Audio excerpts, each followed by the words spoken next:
Colleagues, welcome back to ImpactEd and thank you for joining us again today. Today is a little bit of an unusual one in that, James, this is very much going to be about targets, it's going to be about Mabo, and it's going to be about the vibe.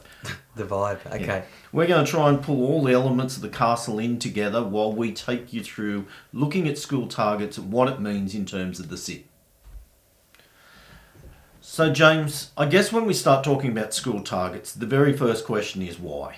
The most compelling arguments we have around targets are about shining a spotlight on the things that matter most to us. We measure what we value what we measure. There's the old chestnut, simply weighing the pig more often, will it make it heavier? Yeah, and it never does. Well, I actually disagree. Oh, okay. I'm a firm believer that once we focus on it, if we have a look at that pig and we weigh it and there's a slight increase, we think about what we're doing more, we feed it more often, we feed it better food. So you're saying more regular measurement breeds reflective practice? Yeah.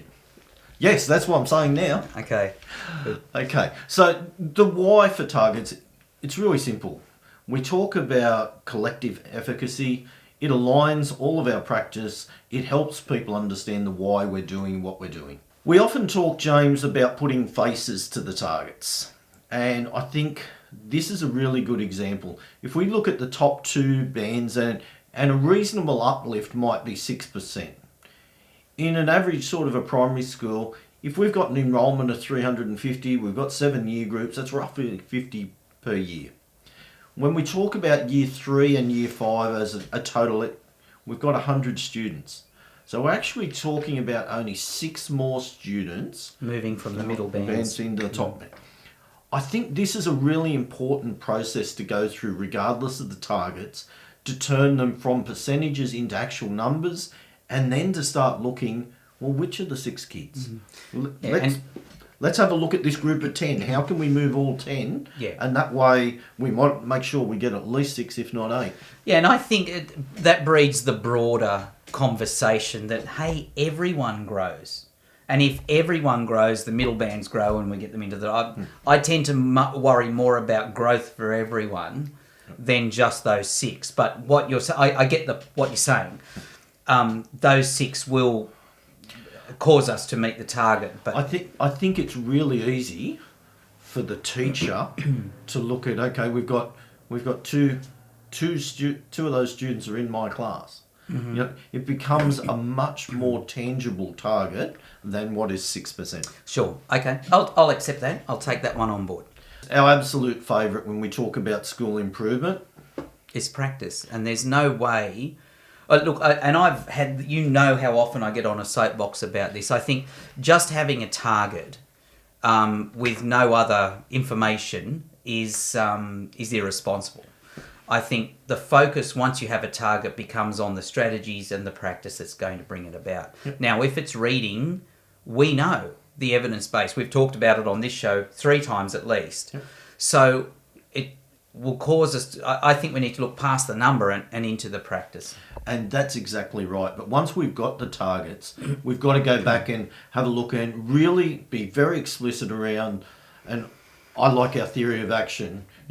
We believe that if we do this, then this will happen, and that's the impact. If we do this, then that's your practice right there. Yeah, and sure. And look, the reading situational analysis tool calls that out directly. Yep. It goes to the 5 or 6 elements of reading that actually matter, the 5 or 6 elements of practice, and steps you through making sure that those exist in your school program. Just by way of a segue, the numeracy tool is finished. So the team that's been working on that we're going to talk about that on Monday. So we'll be very soon we can be sharing that with you. And we've had a lot of people ask about the numeracy tool. We've also had quite a few people talking around the fact that some people have had earlier access to the episodes. For those who have been pretty intuitive and they've clicked the subscribe button, the moment we upload a video, they get the alerts, they get to know about it before we put it on the website with all the resources. So if you want early access to the numeracy tool, make sure you're subscribed. Okay. Okay, Where to next? James, this one that we've been asked about several times is communicating school targets, and this causes principals a lot of angst. I guess the first question, James, is who are the key stakeholders in your typical school that you'd be expecting to communicate your targets to? In order of importance or in order of action? And don't go in order of importance because you're going to upset whoever's last. That's right. No, look, that conversation is a high-level professional conversation among professionals at the school in the first instance, if you ask me. Yes. So that if there's questions about it from without, that everyone's on the same song sheet. Okay? That one's a no-brainer for me. I don't think it hurts to communicate to the wider community that we have targets. And let's face it, when we put our school improvement plan on our website, it's calling it out in black and white what the target is. I think the wider discussion and the wider communication here is that it is our goal for every child to grow. Yes. Academically every year. Yep. So we start with our executive, our teaching staff. Yep. AECG. Yeah, well, look, we're going to do an episode on that, right? But I think it's incumbent upon a leader to go to their local AECG meeting during situational analysis and say, here are the literacy numeracy results for our Aboriginal students. We're really kicking goals in this area and this area. We really need to double down and work harder in this area and this area. Double down. Haven't you got the speak down? I've been listening to Murat. It's important for us to put those results on the table in a spirit of transparency and open consultation. And P&C and student body are the other ones that I'd really highlight. But that spirit of transparency, we work for the public. So in terms of what do we communicate, you've touched on the fact that we're going to have a look at authentic and genuine consultation. Yep. But we talk about the purpose, we talk about our current level of performance, but also where we're going and what we're going to do to get there. Which brings us then to looking at improvement measures. James, we've got the school-based targets, as I refer to them, or the current terminology is system negotiated targets. Yep. 2022 or 2023, they're due. However, our plan runs 21 to 24. Correct. So we need to talk about extending those school-based targets. Both ways. Actually, we need to take them out to 2024, but also back to 2021. Yep. Can you talk us through the process that you would use in your school? Well, if there's a great concept that halving the gap is a good starting point for target setting. So in the absence of a system negotiated target, if it was just up to me, I would choose, and I've had these conversations with principals, you're probably going to latch onto either an SSG measure, similar schools group measure, or a state measure, depending on your school's context. And in order to look at your difference from that mean. Does that make sense? Yep. Let's say I'm 10% below my SSG. Well, as a concept, I'm going to look to halve that gap every year. And if you're 10% above? Oh, extend it, I would by say. half. But yeah, by half. Or if there is a benchmark up here that I could be latching onto as a guide, then I would choose that. If I've been using SSG and I'm past there, let's look to state. So the rule of thumb is that our improvement measures should equal or be achievable in a 12-month period. Sure. So if we've got 2022 as our skill-based target, my first step would be to backward map that to look at what 2021 looks like. Mm-hmm. I think one of the things that we've got to look at, James, here is what's going on in the school. What are the practices that have been introduced that are going to drive the improvement? What's the professional learning that's going to be supported? How long will they take to have traction? And the principal has to make an on-balance judgment. Yep. We're really absolutely committed to the idea that these can be adjusted as the plan goes along. So it's making that professional judgment now. I'd start going back so that you get them for next year, but then extend them out to 2024. James, another one of your favourites to talk about when we talk about school improvement is the effective use of resourcing. there should always be a clear line of sight and a clear logic. I prefer logic, actually. I used to say line of sight, I now say logic. And it goes back to your theory of action, which of course is a logic model of sorts, right? What are we expecting to do with our money? Well, what's our problem? What's our strategy? And what are we expecting to happen with that strategy? So in terms of literacy and numeracy, I dwell on those two a fair bit because they're my thing. You're more of an attendance wellbeing guy. But the resourcing is not just money.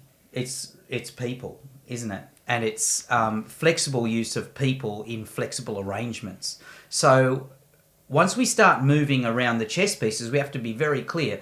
I'm putting in this interventionist. My expectation is that that person will benefit this group of students who've been, I don't know, hard to move or have been neglected or, need to make some gains in order for them to have, a fulfilling life. I talk about bang for the public buck. We need to be able to show how we've spent the public purse. We've got to be quite clear that we can highlight the money that we've spent, what we've done with it, and what that level of impact has been. James, this last one, failure.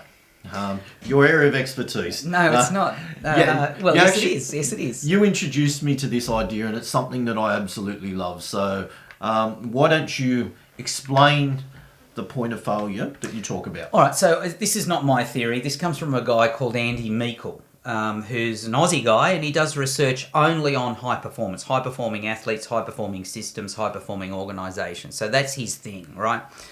And so I got to work with him really briefly, and I asked him what tools he has that are applicable to us. So most of his work is with Fortune 500 companies, that sort of thing. Not a lot of parallels, but one thing we do have in common is that we are a complex organisation, and we sometimes need to know where our break-even point is. And so in order to do that, he says, don't just say what your expected happy ending is. At what point will you call this out as a failure? So if I'm looking to increase the number of students in, not even that, let's go right down grassroots. Part of my strategy involves everyone doing guided reading for the first hour of every day. And I put in the PL, I bring that resource to bear, I train people up, I adjust the timetable, I put everything in place to happen. But Steve still manages to do PE first thing instead of guided reading. So I might set down, if I'm looking for a change of behaviour, I would say, I will not say that this is successful until everyone does it. And I would say, if one person isn't doing it, that's a failure point for me, or two people, or three, or whatever. So it's really important to go into it, not just with success in mind, but at what point will you call this out as not working? So if we transfer it over to a HSC, just to keep my high schoolness happy. Yeah, sure. If we're talking about, let's say it's the practices that sit around a writing strategy like Alarm. Okay. We invest a lot of money and we determine that we're going to get, I don't know, let's say our target is a 10% increase in band 5s and 6s. We've invested the resources, we've invested professional learning, we've made it a focus of the school, but we only get a 4% uplift. We aim for 10. We need to have that point where before we start, we know what's an acceptable return on our investment. Yeah, and probably to communicate that to the stakeholders who are in the middle of this. So we're talking about being flexible and adaptive. If we pick the wrong horse, we're going to get off.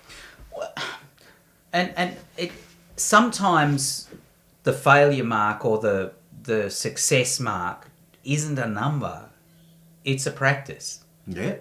So if we're talking that Alarm example, as well as having a 10% uplift, I would have said that there was probably a target that needs to be met before the 10% uplift, and that is that 85% of the staff are putting the practice rigorously into place. Which is why I like those success indicators within the new SIP process, those observable features. Implementation monitoring. And I guess that's the real compelling argument for having implementation monitoring.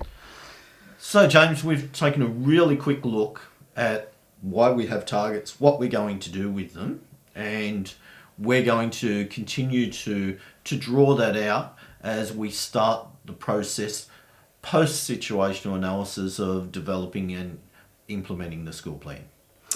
Yeah, and this is just the start of many, many conversations I think that principals will be having with their stakeholders around this.